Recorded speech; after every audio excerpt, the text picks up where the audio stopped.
For most of human history, if you wanted something, a chair, a table, a house, someone had to know how to build it. Carpenters spent years learning their craft. Engineers studied structures and materials. Designers learned complicated tools. Making things was a skill. Now imagine you don't need to know any of that. You just instruct, "Robot, make me a chair." And a machine designs it, figures out the structure, and builds it for you. Convenient? Absolutely. Researchers at MIT just built a system that can turn simple human instructions into real physical furniture using AI and robots.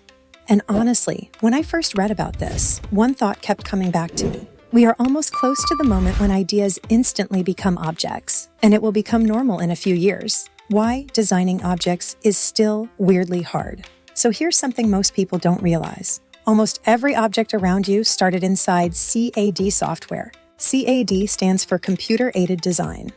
Engineers use programs like AutoCAD or SolidWorks to design things like furniture, cars, electronics, airplanes, buildings. But do you know, these tools are incredibly powerful and incredibly complicated. It's like walking into a control room with 1,000 blinking buttons and no clue what any of them do. You have to think in precise measurements, geometry constraints, 3D surfaces, technical components, and that's great if you're an engineer. But if you're just a normal person who wants to design something simple, like a chair, you suddenly need hours or even years of training, which means something kind of strange has been true for a long time. Humans can imagine objects easily, but building those ideas digitally is still hard. So the question researchers asked was actually very simple. What if designing something worked the same way talking works? The crazy idea, just describe the object. Instead of clicking buttons and drawing shapes, what if you could just type, "Make me a chair"? Well, that's the work the MIT system does.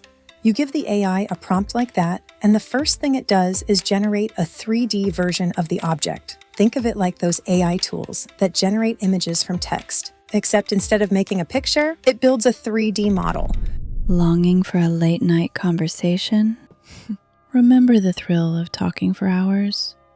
The feeling of someone wanting to know all about you? You deserve more than quiet evenings. You deserve passion, intrigue, and a non-judgmental ear.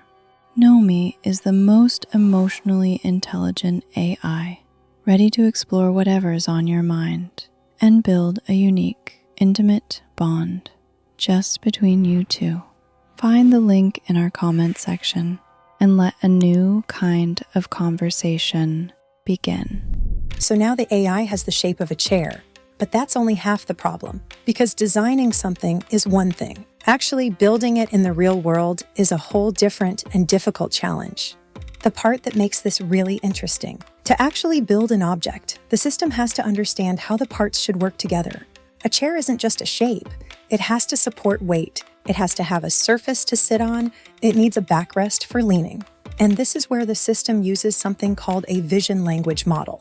If that sounds familiar, it's because these are the same kinds of AI systems that power things like ChatGPT Vision, Gemini, Claude image models. They can understand both images and text at the same time. In this case, the model basically acts as the robot's eyes and brain. It looks at the 3D object and figures out things like where the seat should be, where the backrest goes, where structural supports belong.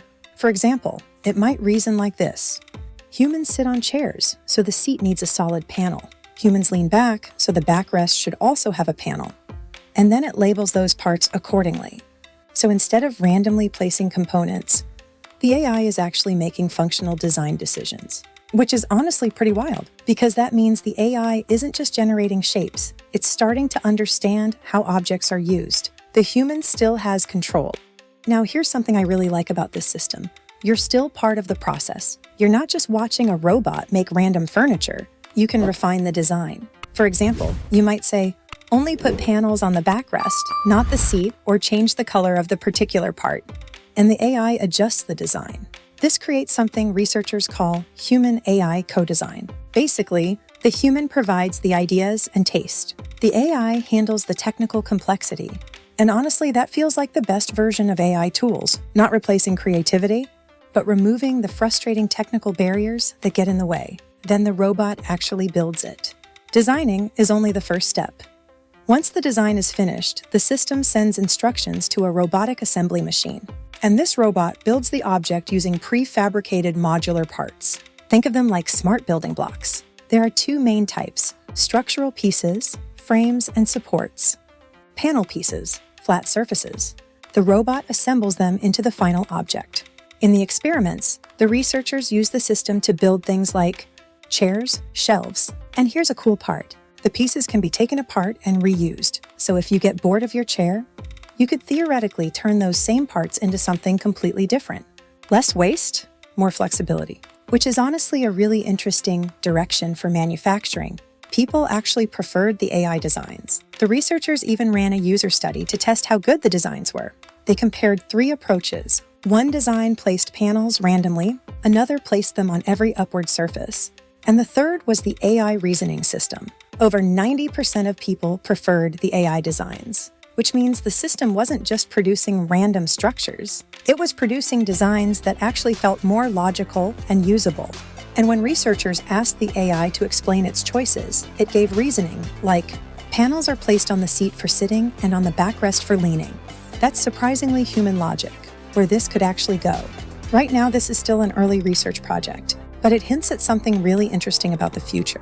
Imagine having a small robotic system at home. Instead of buying furniture online, you just say something like, make a bookshelf that fits this wall. Longing for a late night conversation? Remember the thrill of talking for hours? The feeling of someone wanting to know all about you? You deserve more than quiet evenings. You deserve passion, intrigue, and a non-judgmental ear. Nomi is the most emotionally intelligent AI, ready to explore whatever is on your mind and build a unique, intimate bond just between you two. Find the link in our comment section and let a new kind of conversation begin. And the robot builds it locally. No shipping, no packaging, no waiting 3 days for delivery. Or imagine designers brainstorming ideas where they can instantly prototype objects by just describing them. Even industries like aerospace or architecture could use systems like this to test designs quickly. Because when you remove the technical barrier between an idea and a physical object, creativity suddenly moves much faster. My honest thought about this: the thing that fascinates me most about this research isn't the chair. It's what it represents. For decades, computers helped us create digital things: photos, videos, documents, games. But now AI is starting to move into the physical world. Robots building objects, AI designing structures, machines assembling things automatically. And once that loop becomes seamless, the distance between imagination and reality starts getting very small. One day, we might genuinely live in a world where you can say, "Robot, make me something." And a few minutes later, it exists. But it will definitely take time to proceed and become normalized. Ending. So the next time you sit down on a chair, just remember, in the near future, that chair might not come from a factory. It might come from an AI that listened to someone describe an idea. And honestly, I can't decide if that's exciting or slightly terrifying. But either way, it's definitely the direction things are going.